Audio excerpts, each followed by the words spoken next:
Us know. And so, but it is that time. It's the time of the week for Geek Speak. And today we are going to be talking about the secrets of how to search on Google and, find all the cool stuff your competitors are doing or getting ideas from other people that are doing something similar to you. And of course, my name is Phelan. I work at Seymour Digital Media. And I am Rena at Little Works Indie Media. Awesome. And so I think I think that we're just starting off of just going with just making sure we're up, and just quickly before I get like too far down the path. Uh, but yeah, it. I think for the start. Oh, didn't. That's frustrating. Did not save the restream. Okay, I'll have to update that afterwards. Um, so Um, where we're starting with this is that we're searching on Google, and you're doing your regular searches, and what we're trying to do is how to elevate it so you can really find all the hidden gems that your competition is doing, and or people like other people are doing. And so, I'd say Yeah. one that I use it all the time, and I didn't realize that some people might not be aware of it is doing exact matches in your searches. So Yeah. Exact matches are awesome, especially if you want to check to make sure that your copywriter is not plagiarizing somebody else's work, for example. That's yeah, another way to use it. Never mind your competitors. But all right, so yeah. can I take this one because this is probably the only one that I know off heart? Oh yeah, go for it. Go for it. So exact searches. Funny quotes. Yeah, Quotation marks on either side, and you're going to have to, and that means to Google, that means that you're going to have to provide the exact words in the same order.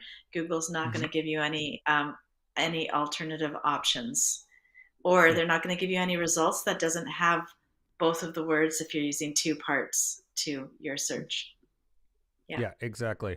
Oh, also fun bonus with that. If you do have a quotation inside of it, you use either single quotes on the inside, and then that Yes. doesn't. Yes. And so that's a workaround as well, just in case you're trying to like have the quote inside of it. You make the quote Right. So into what a. somebody says, yeah, a Yeah, quote, yeah, exactly. Yeah, that's true. I forget about that sometimes that some people don't know that. It's basic academic writing format. yeah, yeah. It's definitely, and it's one that you don't realize. Like I do it all the time when I'm looking for like I'm looking for a little sentence and it doesn't give me exactly what I want. I know it has to include like this word, so then I wrap it in the quotation marks in order to make sure Yeah. that whatever search I'm doing, it actually is showing up for that one as well. Um, Yeah.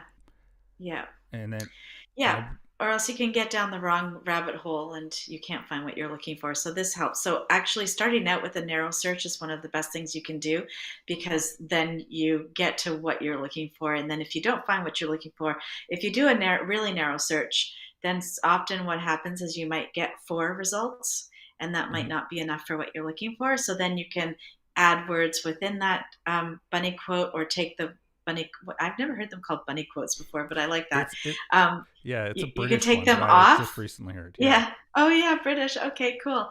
So yeah, you can take them off and then see. You'll probably get millions um, yeah, of results. All yeah. right. So what's your next one that you've got for us? So similar topic, one that I hadn't really thought about because I use it all the time with Google Ads when I'm actually building campaigns, but negative. So you can also put a Oh minus in yes, front of a right. word. So I want to know anything to do with like Google Maps, but nothing to do with cars, right? So I do Right. Google Maps minus car. And then so I Yeah. want to make sure all the search results don't include that word. And so that's just a way Hmm. for also that if you not only whatever you positively want to have show up, but also negative. Like, I want to make sure that this story doesn't, like, whatever you're showing me doesn't include these words. And Yeah. so that Yeah. one, I think that's really helpful as well for people to kind of be able to explore. If you know that it's really annoying, like every blog post has like these certain words showing up. Okay, fine, just get rid of these words because I know I'm looking for something specific here. Yeah. Yeah. Okay, That sounds great. yeah. Okay. What's the next one on our list? So another one is the complete opposite of these ones that we've been doing, which is a wild card. So, say you know the structure Okay. of a sentence, you can also include just like a star. So, if you know it's like, I want to know about, I don't know, like, um, you don't know the type of like doctor near me, so you'll just do an asterisk and it will just fill it in with like All right. podiatrist or like whatever could be that doctor Okay. near you, and so it fills it in with whatever it could be. So maybe it's the rest of the sentence, you don't know that one word in a quote, Oh, that's you can super use. handy for the people that have memory issues, Yeah. word recall issues. That's really great. And yeah, that's really great. I didn't know that one. Okay, terrific. Yeah, it's one that I was like aware of, but didn't realize like, oh, you could apply it. Like they were, I found someone who wrote that they had used it as like finding a quote of a specific book, and so they had every word except like one of the words at the very start. They just put a star in, and then they found the quote that way. Uh, Oh, that's great. So then, okay, yeah, that's great. So, okay, that's, yeah. And then how would you use that? Do you have any examples of how we could use that to look for competitors' information or to yeah. search? Like, So how would we apply that? that's it's a really good one. What you could do is have anything where it is um, like say we did, so you would use another operator, so maybe site colon and then your competitor's website, so without the http, so it's like Ah, and, okay. yeah, So, and then okay, so tell us what an operator is just for the people that don't aren't familiar with that. well, we've kind of been talking about them already, is that there are things that Hmm. aren't just specifically words, but they do actions within the search. So like how we Hmm. were talking about the exact, right, that's technically an operator where I'm saying I want to have Yeah. this exact set of words in my search. The Hmm. other one that we talked about, wildcard, is also an operator because it says like Hmm. find me anything that could be fitting within this context, and so you can have that. So another operator is going to be site colon and then website. So Okay. um, and so it's a really useful one for looking up competitors.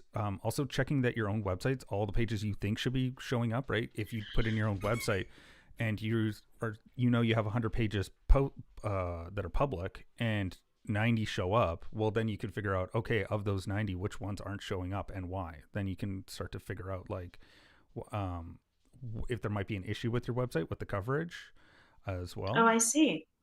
So Okay. it So when you put site colon, does that just and then what do you put after the site colon? Do you put your search terms or do you put the site that you want to search? you put the site that you want to search and then a space Okay. and then the term you want to search on their website. So maybe it's your competition and you want Okay. to do Facebook ads. You want to see what they have, any Hmm. content on their website about Facebook ads. But Right on. So you could really do a deep dive on somebody else's blog archive quite easily without having to go through if they haven't tagged very well or if they haven't or if their categories, if they have too many blog posts in one category for you to really get through, you could actually use mhm, a fairly narrow search term on Facebook, like say it's Facebook, I don't know, lead generation ads. You could do that and then see whatever blog posts come up for that particular narrow topic. That's useful. yeah, and or you can even widen it out, as we were talking about with the wild card. You could just do searching someone's site like a star and then ads, and then Hmm. seeing what type of stuff they talk about in regards to ads.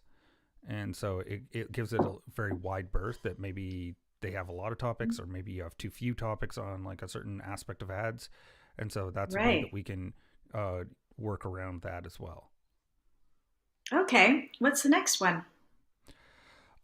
So kind of going off of the site operators is going to be file types as well, so you can search websites for Yes, this one. specific file. This one Yeah, I've this one. heard of. A few years ago, there was somebody that was giving workshops on how to scrape email lists by using file type search operators. So, okay, tell us how to do that one. Yeah, so this one is what you would do is like a file type colon PDF. So that Right. means that anytime on this website that there's a PDF, I want to get the URL to that, and then you can put your Hmm. search terms in with like on page SEO checklist, and so Right. then you go through and you would be able to go scan the page. One thing to keep in mind when you do use these search operators is that Google gets very protective of anything past the first page, and they will make you do a lot of recaptchas because obviously people have been very bad with these, and they Yeah. scan huge people's websites and they just do it through automation. And so Google Yeah. does a lot of recaptcha in this. So just keep that in mind because I learned that one the fun way. Yeah. So my question is for you is that if we're a business owner, we have a small little website, we've developed a little funnel, and we have some proprietary PDFs that we put behind a gate, an email submission gate. Mm-hmm. Do those PDFs are those PDFs the ones that will come up if we do a PDF search? Yes, they will if they're in your WP Ah, contents. So the thing I would say to do as a workaround would be to put it in a Google Drive and then have that link be the one that someone copies into email because oh, that won't be that's scanned, right? smart. Yeah, because it's like Okay. an alphanumeric string. It's not going to show up for people when they're scanning the internet, and so and it's just a long alphabetical Okay. string. Unless you know exactly what you're looking for, you're never going to find that Yeah. file. So Yeah. that Okay, just for the beginners out there, so that means yeah, that when you're going to upload your or add your PDF to a any kind of thank you, if you're yep, uploading it to your media file on your website, yeah. that's accessible by other people. So what Phelan was saying is put it in a Dropbox or a Drive or somewhere else where it doesn't have the same URL organization as website pages. Yeah, and it wouldn't be scanned by Google because Google's going through your website, right? And they're Hmm. not they don't know that oh we shouldn't be showing this. They just scan the website and it's a live Hmm. URL. Okay, it's a media file. Okay, cool. And like that's all they think. Hmm. They're not really thinking about it from the sense of like, well, this is obviously behind their lead magnet that's behind a Right. And that actually makes sense when you think about the fact that all of your photos come up in a photo search, and that's exactly how yeah that's working. yeah Okay. exactly. And so Okay. So the media file is not private, even though you're only sharing that link with certain people. I I do believe, don't quote me on it, but I do believe that you can put a no fault or a no index on media Right. files. So if you do have something Okay. like that, I believe if you go into the file, Okay. yeah, um, Okay. forward That's or good. I'm going to take a note on that. No follow on the media files that yeah, you don't want showing up in search. Okay. exactly, yeah. So it's gonna be yeah that part, yeah. It's I believe, and I think you can do it. I don't think you can do it by default, but I think Yoast will enable you to. But I've never really tested it that Hmm. way. I've always thought if like it is proprietary, that I would just put it on a Google Drive and then share the link that way. Is just an easier workaround overall for the client. Yeah.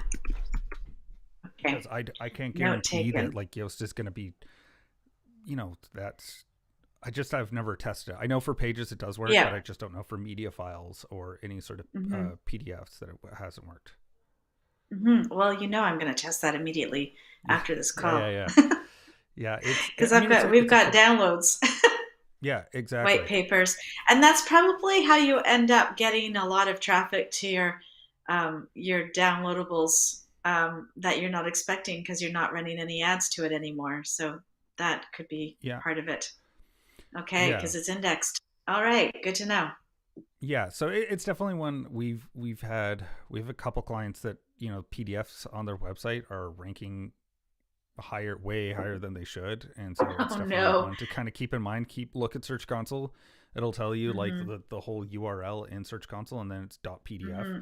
And if you see that, like we've had to make take Hmm. clients and make it into actual pages, and so it can rank Yeah, properly. that makes sense because you don't Yeah, really want to lose that traffic either. You just want to redirect it in a way that works for you.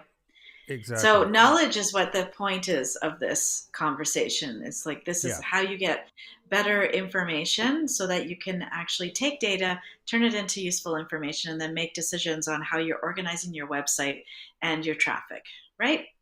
yeah, exactly. As well as Okay. seeing what your competition's doing, because like 9 times out Yeah. of 10, they're not protecting their giveaways, and you could Yeah. probably get a hold of a bunch of them. That we've done that with some of our competition. Yeah. Yeah, but let's talk about copyright. I just want to insert my little notes on copyright right Okay. here because I feel like marketers are not particularly good about copyright sometimes. Yeah. So if somebody has put something online, you can't just take it and make it into your own thing. Yes. That's copyright infringement technically and legally. So what you want to do is maybe take a peek and get some inspiration, and then do your own thing with your own value add that's proprietary, and then and then protect your own copyrighted proprietary information that's up there and out there. Yeah. Um, Yeah. These are yeah, only for learning. These aren't meant for just straight copying and yeah, pasting. yeah, yeah, yeah. So then the next thing, what's the next one on our list, Phelan? Because we kind of got a little bit away there. Yeah. No, no. I think that's important to make sure that people we Yeah, reiterate that like we're enabling you to find these things with people, not because you're gonna just carbon copy them, but you're supposed to take yeah, inspiration. You're supposed to see like, oh, people, I liked how they explained this here, but I would explain it a little differently like this. And so it's about you getting inspiration and hmm ideas rather than wholesale copying, because that's not fair to anyone, hmm and that it's better to play nice with everyone out there. Um, yeah.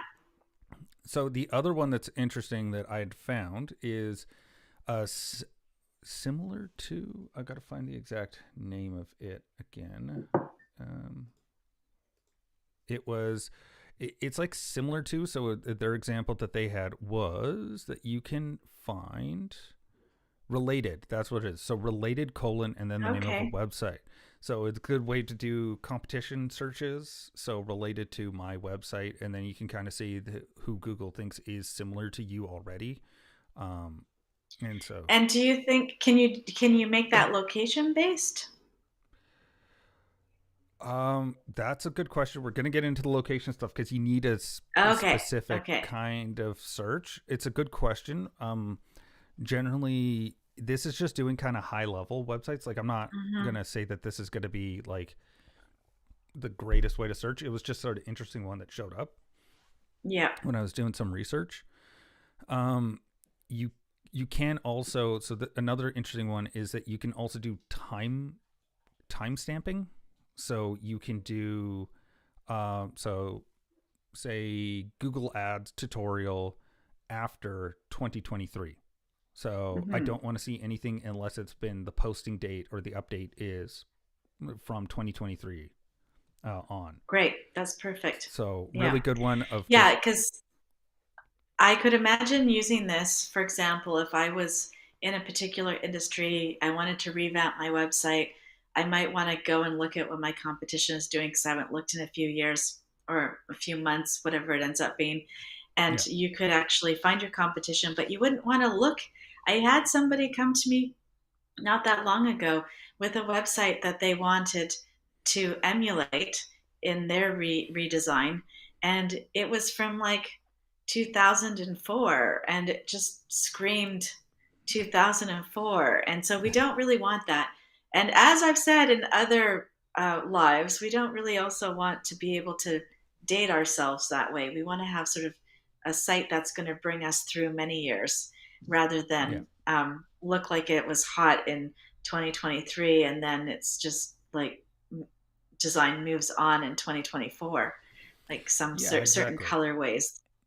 yeah Yeah. and as well of like learning stuff as well because like SEO tips are different in 2020 than they Oh were in yeah, and 2023. So getting stats. We had yeah this the other day where we wanted to find out how many female entrepreneurs there are on all of the different platforms to do um, some social media strategy for a client. And the data that came up first, that was ranking first, was from 2019, I think it was. And hmm, so the question is this the most recent? Like, because sometimes data, if you're using like the good sources, government sources or big time research companies, yeah they don't put out their most fresh data unless you pay for it. Um, yeah so the idea is how long ago was this? Is it still relevant? You want to know. So searching with that date um, piece put on there would be super handy for a lot of different reasons. yeah exactly. And then also you can do date dot dot other date, and so it gives a range as well. So you can do not only before this or after this date, you could also put Oh, that's between great. January and February of 2022. I want to know, I don't know, all the news about Tesla stock. I don't know, something like that. So you can put date ranges on stuff and then be able to search as well. Um, Great. yeah, so it's fun ones for that as well to be able to find some information. Um, Oh, there's also a fun one as well. So you can, so because it's code, it also does logical conditioning. So an and or an or. So capital OR, Okay. capital AND. So I needed to say, um, Facebook and Instagram ads, like just an And example. when you say capital, do you mean all caps or just the It first letter? it's saying so their example that I am seeing doesn't use capitals, which is kind Oh, of weird to okay. me, but Okay. um I would personally put in capitals. That's just my preference, but that's just like cuz Yep. for me when I'm looking at it, I want to know what the and or the or is, like what's on one Ah, side or got the it. other. Yeah. And that's kind of a personal preference of mine. They're saying that it doesn't matter, which kind of makes sense cuz the way the search engine works, it's actually not really case sensitive. The way we think of Hmm. it as being case sensitive. Um, Yep. it's just kind of a weird way that Google had to, for safety reasons, they couldn't make it like case sensitive because that might you can write malicious code into a search parameter and get it to do weird things. And so Google's pretty judicious of like we're not testing that. Um, So the other one that was, so you can also look up cached. So what you were talking about, like old people's websites. So you can do Hmm. cache and then a specific website, and then see when it was last cached by Google, so you can see how fresh and up to date it is. And Oh, I then you can, see. yeah. So they can do like a bunch of like information about how often are they being indexed, right? Because that could give you some idea on like, if we're getting indexed sooner, maybe we're going to rank sooner, that kind of Oh, stuff. so they could be putting out fresh content more regularly, is what you're Yeah. saying. Okay, so Google, yeah, so that makes total sense that Google indexes new pages. Do they index pages that have a significant? Do they re-index pages that have significant text changes, like a home page or an about page or something like that? Well, I think that my understanding is that they do if there's a big Mm-hmm. change. Though, like for them, obviously they're not explicit about the stuff. Mm-hmm. And it's also about like the frequency of the changes. If the website changes consistently and not like we're gonna just revamp everything like 2 years at a time, but Mm-hmm. like you're consistently like showing up, right, making changes, editing the website, like making sure it's up to date, then you're putting in all the right markers, that the content's fresh, and that you're doing all the right things SEO wise. That's kind of what Mm-hmm. Google's looking for, because it's easier Mm-hmm. for them to scan a website and just be like, oh, okay, this is like been consistently okay. If they're consistent, then we should be ranking them higher. Right. That's what they say to be doing. Mm-hmm. Obviously, like big overhauls do happen, and you want to keep Mm-hmm. like a marker for when you did that, so that you can come back later and just be like, hey, we saw a huge uptick.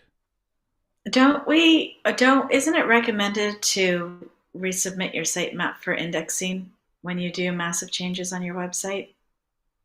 So this is where Pip and I would argue with this. I say it doesn't matter, but Pip says Okay. it probably She doesn't says it matter, does. but you should. Well, it's not that you should do it anyway, because like you're trying to Yeah. like goad them into like, hey, I've resubmitted it because Yeah. there's been big changes. Like you're kind of Yeah. like letting them know. There is a new tool. Well, it's not new. It's been out for about a year and a bit. It's called Index Hmm. Now for Bing, and Right. also what's the other one that the Yandex. Yandex was the people who came out with it, but it's Hmm. supposed to be really nice for this, where you just like, I've made a big change here, index this now, and it's Hmm. supposed to, rather than being Because if reactive, you're because it, changing, yeah, because if you're changing your SEO strategy when you rebuild your site, then you would probably want them to take a little look see first. yeah, and it's also about you being proactive with them rather than Hmm. reactive and just waiting for the Yeah. spider to crawl the website. Yeah. It's going to be that what you're doing is you're affirmatively saying like, "Hey, we've made big changes. We would like you to scan the website and tell us what you think." And Yeah. so that's kind of the bigger operation that it's supposed to be handling. And the other Mm-hmm. part is with that cache, it also gives you a time and a date range that they were caching them. So there might have been changes, but it Okay. might not be cached already. So there could be stuff like that as well. So it's also good for you to kind of see up with your own Mm-hmm. website how Google is caching and looking at it. Mm-hmm. Um, and so, and then for the last one, and I'll post a link to this, but it's a favorite tool of mine for anyone who's doing local searches. And Mm-hmm. because when you're doing a local search, your information also gets included in that search. So what you want to do is Mm-hmm. technically a VPN, but Okay. VPNs are a bit cumbersome to set up. So this tool, it's called Local Search by Merkle, um, and I'll post the link to it in the Facebook group in the comment. But what you can do is set your location to, any zip code, a postal code, city, and it will just pretend to be you there, and then you could just quick. And it also has no information, right? There's no search history, so you're basically a blank Mm-hmm. slate. And because of that, you can go and search for, you know, what realtors are showing up in Tacoma. Okay, now I can kind of see Mm-hmm. who's actually ranking. Kind of get some notes on like, oh, okay, this one's doing really well. They've got like 23 5-star reviews, and Yeah. so it's a really powerful tool for just search.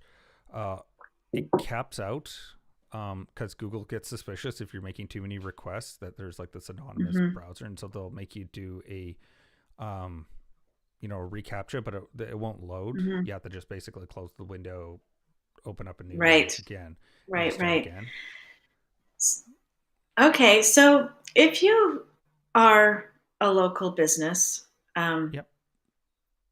but you do have clients elsewhere, is it good for you to focus on local SEO, or is it good for you to be more generic with your SEO?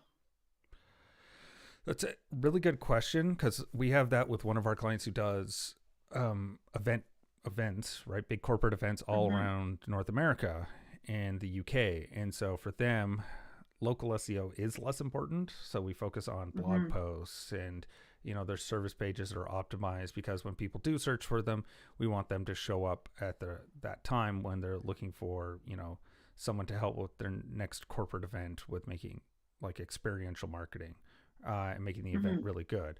So what we're trying to do is it's definitely a good one, and it's kind of like an eternal struggle as well because like there's some local businesses that it's like all about that service area, and they should really just be hammering the local SEO and making Yeah. sure they're optimized Yeah. for that. Right. So it will depend. It's a tough one to say. Generally, I would say try to And optimize it for kind of those terms that people would be looking for to try and find you.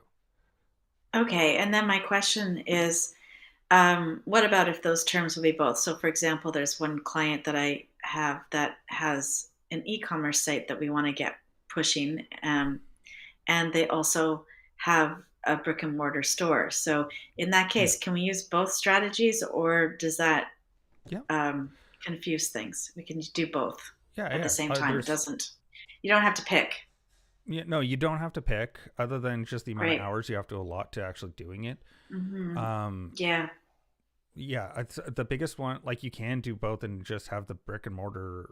You build out the website and the brick and mortar for kind of general locations, um, Mm-hmm.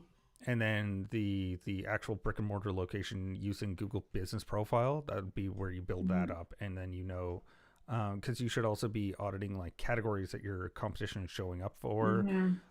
Mm-hmm. There's a good Chrome extension we use called GMB Everywhere, and it does auditing Mm-hmm. for local businesses. And so you can just quickly scan their information. You come up with a plan that here's what my competition's doing, especially the ones that are doing really well, and then you can duplicate what they're doing for some of it. So you can take, in fact, not only your competition, but you can take, because some people think of their direct competition as actually at their same level of business.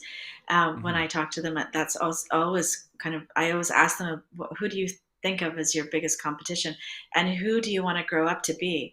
And so you could actually focus some of your strategy on that question of who do you want to be, and take a Yep. look to see what they've been doing and organize your strategy with some of that those tactics in mind. Yeah, exactly. So yeah, it's definitely, yeah, there's no reason why you shouldn't be able to do it that way as well. Great. Okay, awesome. Okay. And we are So we right are on at the time. did we oh, and so we covered all of them then because I Yeah, didn't yeah. know what the list was before jumping on here. Yeah, Right yeah. on. No, we got it. We covered everything. So it just leaves me to say thank you for watching today. If like I said, I'll post in the comment in the Cyberpunk Geek Marketing Mixer in the Facebook group. I'll post the links to what I talked about.